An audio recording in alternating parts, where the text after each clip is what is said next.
Assalamualaikum warahmatullahi wabarakatuh. Sahabat Triple C yang dirahmati Allah, perkenalkan, saya Fajar Siswa Medianto yang akan memandu jalannya Kulwab Triple C pada kesempatan ini. Sebelumnya, saya ingin menyampaikan bahwa perkenalan diri saya ini bukanlah sebagai seorang ahli, namun sebagai seorang ayah dari dua orang putri yang keduanya saat ini masih berusia balita. Dan pada kesempatan ini, izinkan saya untuk sharing pengetahuan dan pengalaman-pengalaman saya sebagai full-time father dalam membersamai tumbuh kembang anak-anak saya. Sahabat Triple C yang dirahmati Allah, sebagai orang tua, tentunya kita memiliki cita-cita yang sangat tinggi untuk anak-anak kita. Siapa sih yang tidak ingin melihat anak-anak sukses dan bahagia? Orang tua mana yang tidak bangga anak-anak bisa menjadi pribadi yang mandiri dan tangguh?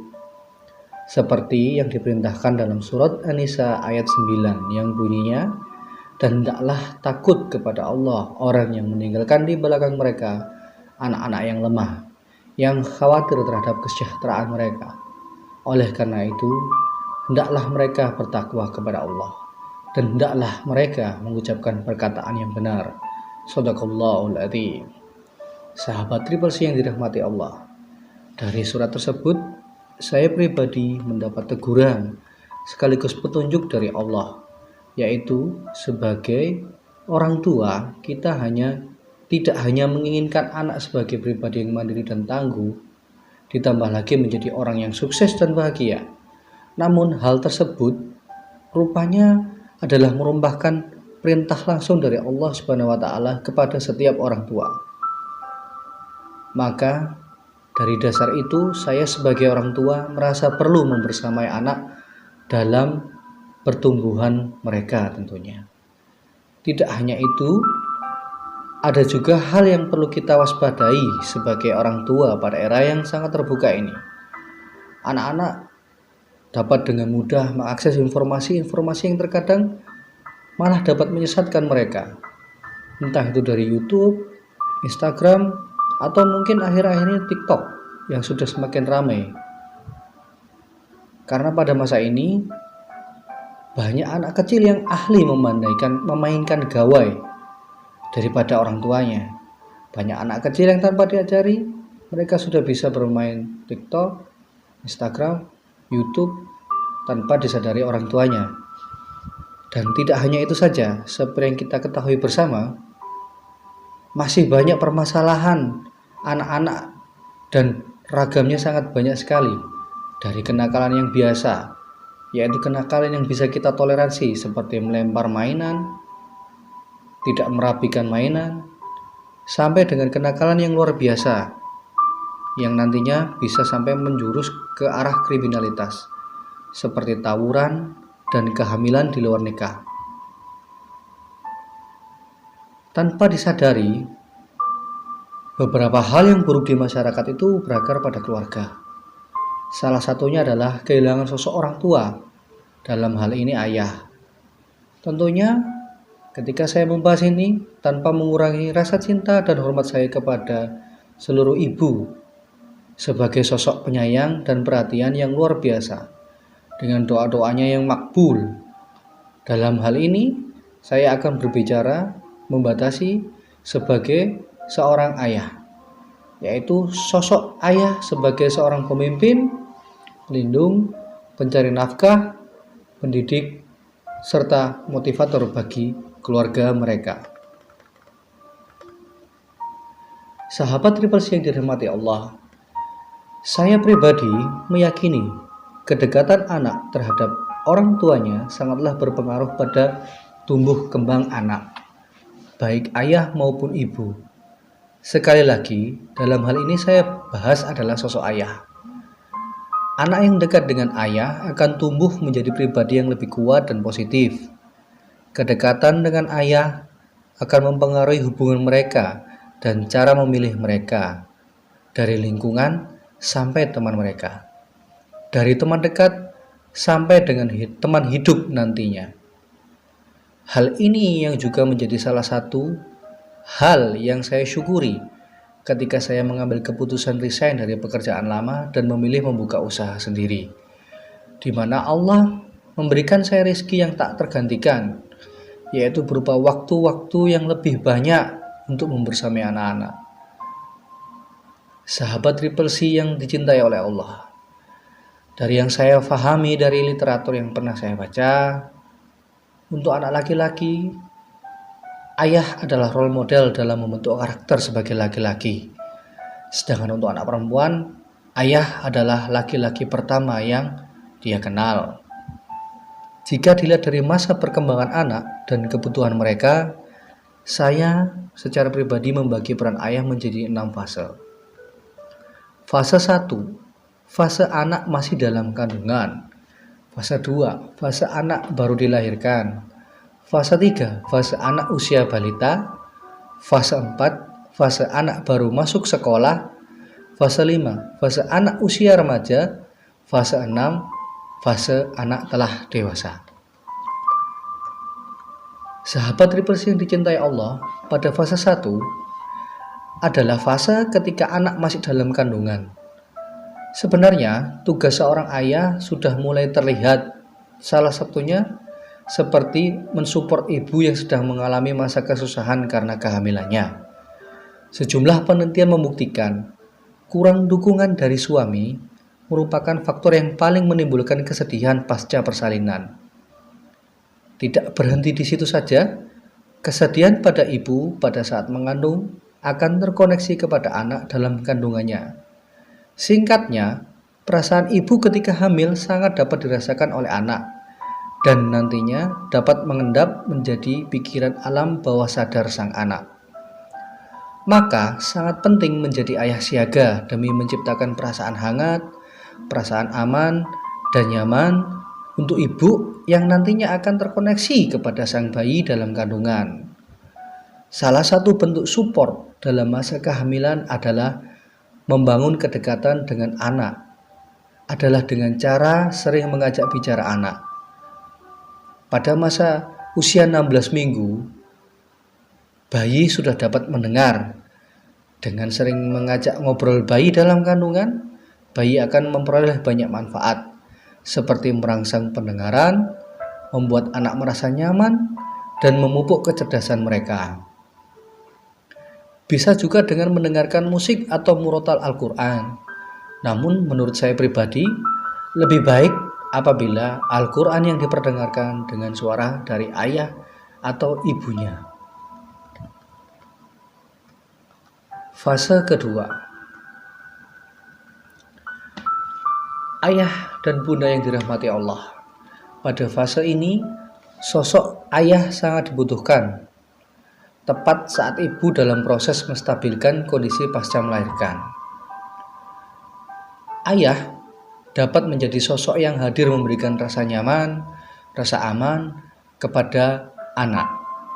Salah satu bentuknya adalah memeluknya, menggendongnya, mengajak bicara, dan mungkin juga bisa ditambahkan membantu anak dalam mengganti popok, membantikannya.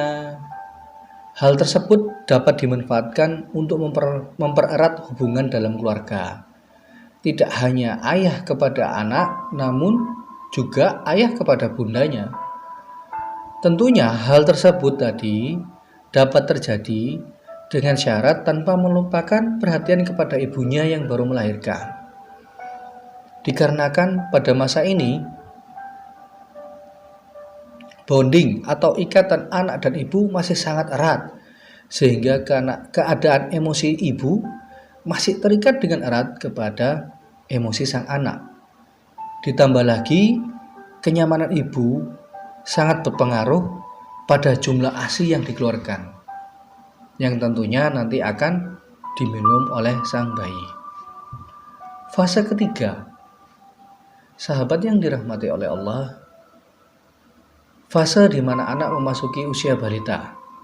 Sosok ayah sangat dibutuhkan untuk menanamkan pentingnya keberanian, mengambil resiko, serta bagaimana menjadi anak yang tangguh dan pantang menyerah. Hal itu dapat ayah lakukan pada saat bersama dengan anak, seperti ketika bermain, entah itu bermain di taman atau di rumah. Mungkin contohnya ketika anak memanjat sesuatu, jika dirasa itu tidak terlalu berbahaya dan minim risiko, maka biarkan saja. Biarkan saja mereka memanjat, sambil kita beri motivasi dan arahan agar dia memiliki target yang bisa dia capai. Namun, jika memang merasa itu berbahaya, maka laranglah mereka untuk memanjat. Namun, jelaskan kenapa mereka dilarang, agar keberanian mereka untuk mencoba tidak putus di tengah jalan. Sahabat Triple C yang dirahmati Allah, pada usia balita atau toddler, anak sudah dapat melakukan banyak hal. Juga memiliki rasa ingin tahu yang terkadang rasa ingin tahu itu sangat luar biasa. Maka disitulah peran ayah muncul sebagai seorang pengajar, sekaligus motivator yang ulung, seperti ketika anak mulai ingin tahu bagaimana cara menyapu atau mencuci piring dan gelas, serta mereka kepo, kenapa lantai harus disapu sih? Kenapa piring dan gelas harus dicuci sih? Kita dapat memasukkan nilai-nilai yang penting seperti kebersihan, sebagian dari iman. Namun, seringnya kita malah berlaku kebalikannya. Kita mengacuhkan mereka, bahkan cenderung menegur dan memarahi mereka karena merasa pekerjaan yang cepat dan simpel akan terasa lebih lama, bahkan akan lebih parah karena anak ikut-ikutan mengerjakan. Apalagi hal tersebut dilakukan dengan sisa tenaga kita, seperti setelah pulang kerja, ketika stok sabar kita sudah di ujung tanduk. Kenapa saya pakai kata di ujung tanduk? Karena biasanya di saat itu keadaan kita, jika kita diganggu sedikit, disenggol sedikit, tanduk kita pasti otomatis keluar. Padahal saat itu rasa ingin tahu dan meniru mereka sedang muncul, sedang bergejolak.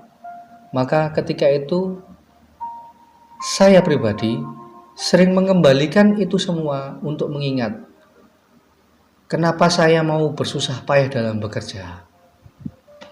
Kalau kata orang dulu, kenapa saya mau kerja peras keringat banting tulang? Tentunya karena itu menginginkan anak yang bahagia dan mandiri.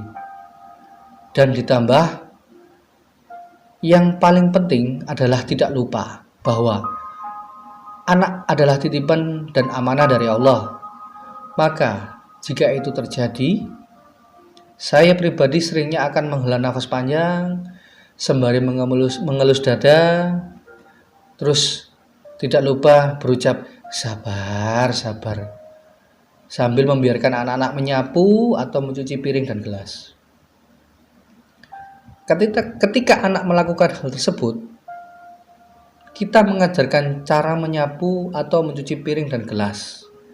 Sembari mengajarkan, kita bisa menanamkan pentingnya kebersihan.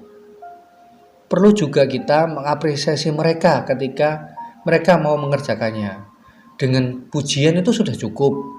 Menurut mereka itu sudah luar biasa. Seperti, wah, anak ayah hebat banget. Atau, luar biasa anak solih atau solihahnya ayah.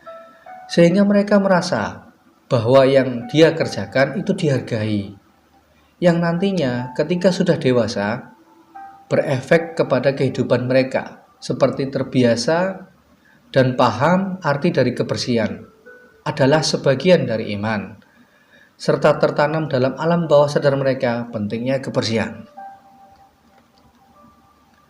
Sahabat Triple C yang dirahmati Allah, tidak hanya berhenti di situ saja. Peran ayah juga merangsang anak untuk mengendalikan emosi, baik emosi negatif maupun positif. Bagaimana mengendalikan marah dan sedih. Seperti contohnya ketika anak sedih karena mainannya rusak atau dia merasa gagal dalam suatu hal, maka sosok ayah dapat membantu menenangkan mereka dengan cara menanyakan dan mendengarkan cerita sedih mereka, sembari memberi solusi atau membantu untuk mereka sabar, serta mengambil pelajaran dari kejadian yang terjadi. Saya pribadi yakin ayah yang menunjukkan kasih sayang serta terlibat dalam kegiatan anaknya dapat berkontribusi besar terhadap perkembangan kognitif, bahasa, dan sosial anak. Sahabat Triple C yang dirahmati Allah, fase keempat, fase ketika anak mulai masuk sekolah. Pada fase ini, sosok ayah memiliki peran pendorong anak untuk menjadi pribadi yang lebih mandiri dan percaya diri. Mereka belajar nilai-nilai moral dan sosial dengan cara mengamati ayah sebagai panutan. Mereka belajar bagaimana menghormati orang lain sebagaimana mereka melihat perlakuan ayah mereka menghormati orang lain.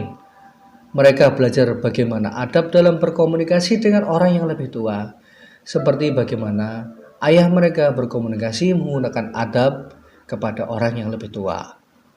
Mereka juga belajar memperlakukan kita sebagai orang tua, sebagaimana ayah memperlakukan kakek nenek mereka.